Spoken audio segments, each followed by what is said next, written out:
Today we're talking about General Grievous, not just the four-armed lightsaber collector from the movies, but the full, tragic, complicated story of how a warrior named Qymaen Sheelal became the monster the galaxy feared. And I promise you, by the end of this, you're never going to look at him the same way again. Let's start at the very beginning. Planet Kalee, wild space, a harsh, unforgiving world, home to a reptilian species called the Kaleesh. These weren't gentle people. They grew up in a culture built around war, honor, and survival. Kaleesh warriors wore bone masks in battle, not for intimidation, but as a mark of spiritual identity. Hunting was sacred, combat was a language, and glory in war wasn't just respected, it was divine. Into this world was born a boy named Qymaen Sheelal. From an early age, this kid was just built different.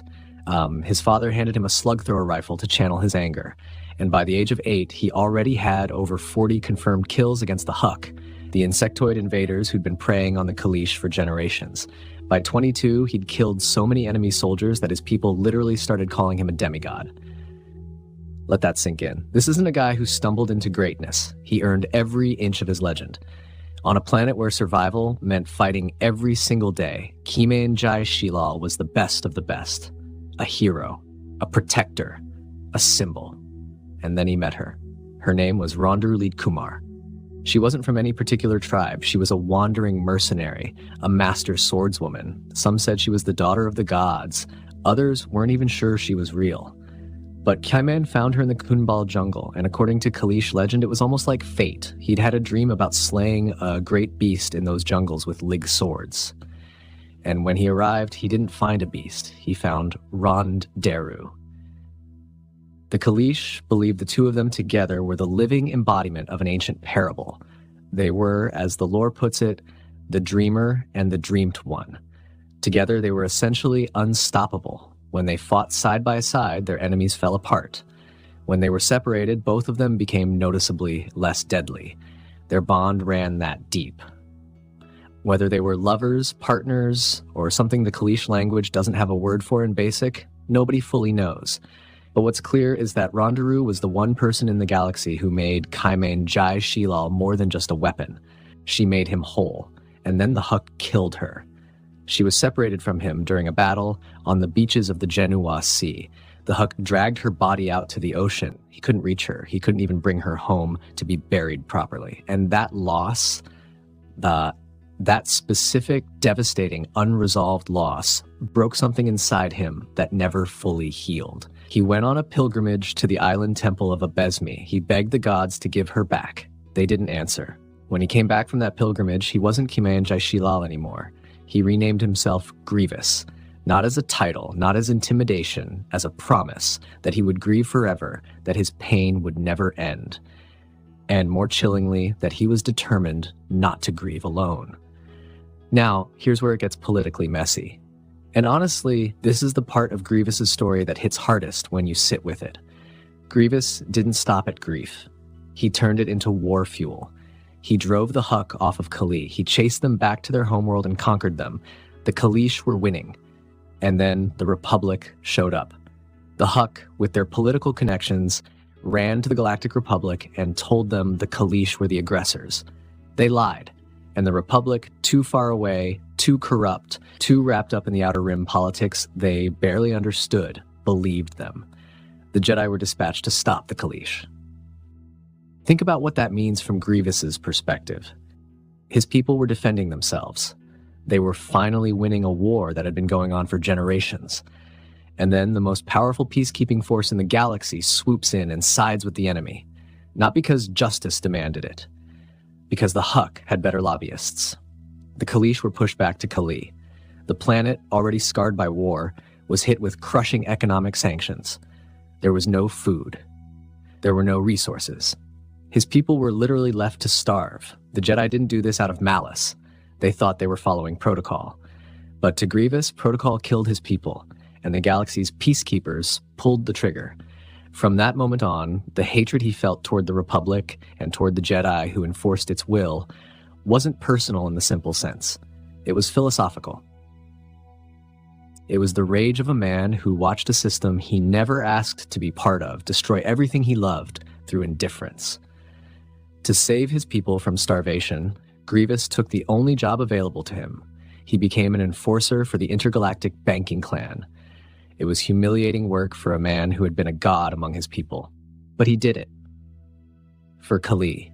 That decision put him on the radar of some very dangerous people. Darth Sidious and Count Dooku were watching. They saw in Grievous exactly what they needed.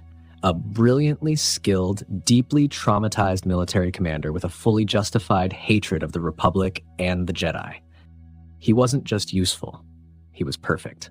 When Grievous left his banking clan assignment without permission to go defend Kalee from another Huck attack, San Hill, the IGBC chairman, working closely with Dooku, made a decision. They couldn't let such an asset just walk away. A bomb was placed aboard his shuttle. The martyr. The explosion nearly killed him. Most of his body was destroyed. Count Dooku himself rushed to his side, pretending to be his savior. And here's where it gets truly dark. The banking clan, in coordination with the separatists, rebuilt him, his brain, his eyes, his organs, packed into a vacuum-proof sack inside a mechanical frame, a body that could survive in space, fight at speeds no organic being could match, and wield multiple weapons simultaneously. But here's what the scientists did that nobody told him about. They altered his brain. They didn't just reconstruct it, they modified it. The memories that softened him, the grief, the love, the parts of himself that still remembered being Qymaen were suppressed. His rage was amplified. His capacity for mercy and compassion was replaced with circuitry. He had agreed to the reconstruction on one condition, that his mind would be left alone. They broke that promise. And then Dooku told him a final lie, that the Jedi had destroyed his shuttle. So now Grievous has a body built for war, a mind stripped of its gentler qualities, and a burning certainty that the Jedi tried to murder him. Everything that made him grieve now became everything that made him kill. Dooku trained him personally, and not just in lightsaber combat, though Grievous became genuinely terrifying with a blade. Dooku taught him Form 2 Makashi, the refined, elegant fencing style. With his cybernetic body, Grievous could split his arms and wield 4 lightsabers simultaneously. He had no force sensitivity, but he didn't need it. He was a weapon designed to kill people who had the force. More importantly, Dooku taught him psychological warfare. The lesson was simple. Before you fight a Jedi, make them afraid. Surprise them. Overwhelm them. Make sure fear is on your side before a single blade ignites. And if you ever lose that advantage, retreat. Live to fight another day. That training turned Grievous into the deadliest Jedi hunter the galaxy had ever seen. He wasn't just strong, he was efficient, methodical. He collected the lightsabers of Jedi he killed, the way some people collect trophies. But for him, it was more personal than that. These were the weapons of the Order he blamed for everything. Each one was a piece of his revenge. During the Clone Wars, he cut through the Republic's best again and again. He was the face of fear, the symbol of what the Separatist droid army could do. But there's something quietly devastating about watching him in the Clone Wars animated series. You see a being who hates that he commands droids. He finds them insulting.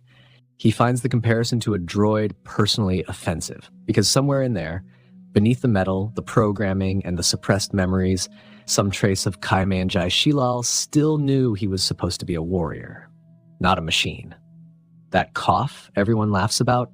In the 2003 Clone Wars microseries, which introduced him to the world, Mace Windu caught him off guard on Coruscant, just 2 seconds of combat. Mace used the Force to crush Grievous's chest plates, permanently damaging what little organic lung tissue remained. Grievous didn't even have a fair fight. He just got ended in an instant, by the one Jedi who didn't fear him. That injury followed him for the rest of his life. The cough wasn't a quirk. It was a reminder, a wound that never healed, which, if you think about it, is actually the most fitting metaphor for his entire existence. Here's the thing about General Grievous that I keep coming back to. He didn't start evil. He started grieving. And everything that happened to him, the loss of Ronderu, the betrayal by the Republic, the manipulation by Dooku, the modification of his own brain, happened to a man who, at his core, just wanted to protect his people. He's often compared to Darth Vader. And the parallels are real. The mechanical body, the fall from something greater, the connection to Dooku's web of manipulation. But in some ways, Grievous is more tragic than Vader. Anakin made choices. He fell by his own hand through his own fear and love and anger. Grievous?